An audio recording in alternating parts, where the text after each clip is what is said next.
ఇప్పటిదాకా చూసాం మన స్టూడెంట్స్తో కూడా మాట్లాడాం, తీవ్ర ఆందోళనకైతే గురవుతున్నారు.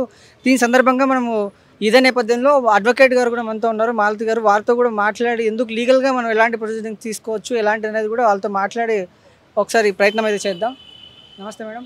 అసలు స్టూడెంట్స్తో ఇప్పుడే మాట్లాడాం. స్టూడెంట్స్ కూడా తీవ్ర ఆందోళనకైతే గురవుతున్నారు. ఇక్కడ రేవంత్ రెడ్డి పాలన గురించి కానీ ఆయన చేస్తున్న అన్యాయం అని చెప్పి కూడా వాళ్ళు అంటున్నారు. కాకపోతే లీగల్గా మాకు ఎలాంటి సపోర్ట్ లేదు, లీగల్గా మేము ఏం చేయలేకున్నాం అనే సిచ్యువేషన్స్ కూడా కనిపిస్తున్నాయి. అదే చెప్తున్నారు వాళ్ళు. లీగల్గా ఎలాంటి ప్రొసీడింగ్స్ అయితే ఉంటాయి మేడం? ఇప్పుడు లీగల్‌గా చూడాలనుకుంటే ఆల్రెడీ సుప్రీం కోర్ట్ నుంచి ఆర్డర్స్ తెచ్చుకున్నా అని చెప్పేసి మన సీఎం చెప్తున్నారు. ఆర్డర్స్ ఏమని వచ్చినాయి? ఈ ప్రాపర్టీ అనేది ఐజీఎంది కాదు. ఈ ప్రాపర్టీ అనేది స్టేట్ గవర్నమెంట్‌ది. సో, స్టేట్ గవర్నమెంట్ వచ్చి ఏమన్నా చేసుకోవచ్చు అని చెప్పి చెప్తున్నారు. స్టేట్ గవర్నమెంట్ ఏమన్నా చేసుకోవచ్చు అంటే ఇట్లా బయోడైవర్సిటీని డిస్టర్బ్ చేసుకుంటా, యానిమల్ లైఫ్‌ని డిస్టర్బ్ చేసుకుంటా, డిఫారెస్టేషన్ చేసి, చెట్లను కొట్టేసి చేసే డెవలప్‌మెంట్ ఎవరికి కావాలి? హైదరాబాద్‌లో ఎవ్వరు కూడా దీన్ని సపోర్ట్ చేస్తలేరు. త్రూ ఔట్ ద తెలంగాణ ఎవరు కూడా సపోర్ట్ చేస్తలేరు ఈ విషయంని. సో, స్టేట్ గవర్నమెంట్ ఫేవర్‌లో సుప్రీంకోర్టులో ఆర్డర్స్ వచ్చినంత మాత్రాన స్టేట్ గవర్నమెంట్ వెళ్ళి ఇది నా ప్రాపర్టీ, ఇది నాదే అని చెప్పేసి నేను ఏమన్నా చేసుకోవచ్చు అనడానికి లేదు కదా. ఇప్పుడు పబ్లిక్ గుడ్ కోసం చేసేటప్పుడు మినిమమ్ ఇప్పుడు article 48A 51A of constitution ఏం చెప్తుందంటే ప్రొటెక్షన్ ఆఫ్ ఫారెస్ట్. 48A వచ్చి ప్రొటెక్షన్ ఆఫ్ ఫారెస్ట్ ఇంపార్టెంట్, అంటే ఫారెస్ట్ అని కొట్టివేయద్దు.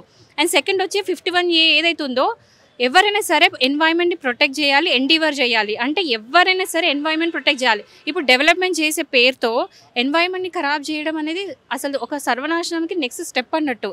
ఎప్పుడైనా మనుషులు నేచర్కి అగెయిన్స్ట్ కనుక వెళ్తే మనకి నేచర్ అగెయిన్స్ట్గా పోతుంది. ఈ సింపుల్ లాజిక్ ఎందుకు మిస్ అవుతున్నారో నాకు అర్థం కావట్లేదు. సో ఇక్కడ ఎవ్వరు కూడా దీన్ని అప్రిషియేట్ చేస్తలేరు. ఇది స్టూడెంట్స్కి స్టేట్ గవర్నమెంట్కి ఉన్న ప్రాబ్లం కాదు. ఇప్పుడు హెసియోలో వచ్చి ఇది నా ల్యాండ్ అని చెప్పడము, లేదా స్టేట్ గవర్నమెంట్ వచ్చి నా ల్యాండ్ అని చెప్పడం ప్రాబ్లం కాదు. ఇది ఎవరి ల్యాండ్ అనేది కూడా ఇష్యూ కాదు. ప్రాబ్లం వచ్చి వైల్డ్ లైఫ్ని డిస్టర్బ్ చేస్తున్నాం, బయోడైవర్సిటీని డిస్టర్బ్ చేస్తున్నాము. ఆల్మోస్ట్ 200 స్పీసీస్ ఉన్నాయి ఇక్కడ. ఆ 200 స్పీసీస్ని సర్వనాశనం చేయబోతున్నాము. ఆల్రెడీ ఇప్పుడు వీళ్ళు హాలిడేస్ వచ్చిన టైంలో అక్కడ పెట్టి మొత్తం డిఫారెస్టేషన్, చెట్లు కొట్టేయడం, యానిమల్ లైఫ్ని డిస్టర్బ్ చేసిన ఆల్రెడీ చాలా జరుగుతున్నాయి. సో దీనికోసం అయితే పిల్ అనేది అయితే ఆల్రెడీ ఫైల్ జరగడం జరిగింది. నెక్స్ట్ హియరింగ్ వచ్చేసి April 7th రోజు ఉంది. ఆ పిల్లో ఏమవుతుందని చూద్దాము.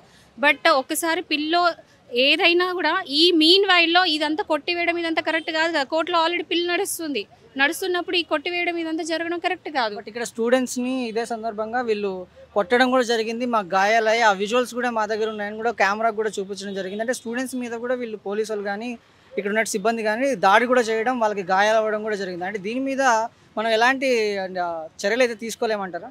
ఇప్పుడు స్టూడెంట్స్ని అయితే కొట్టొద్దు. ఫస్ట్ థింగ్ వాళ్ళు చేసేది ఏమంటారు, ప్రశాంతంగా చేస్తున్నారు. అజిటేషన్ అనేది ఎవరిని డిస్టర్బ్ చేస్తలేరు, వాయిలెంట్ అనేది ఏం చేస్తలేరు. ప్రశాంతంగా కూర్చొని చేస్తున్నప్పుడు వాళ్ళని బలవంతంగా తీసుకెళ్ళి డీటైన్ చేయడము, ఈవెన్ ఉమెన్ మీద అంటే అమ్మాయిల మీద, గర్ల్స్ మీద కూడా ఇష్టం వచ్చే జుట్టు లాక్కుంటూ తీసుకెళ్ళడం అనేది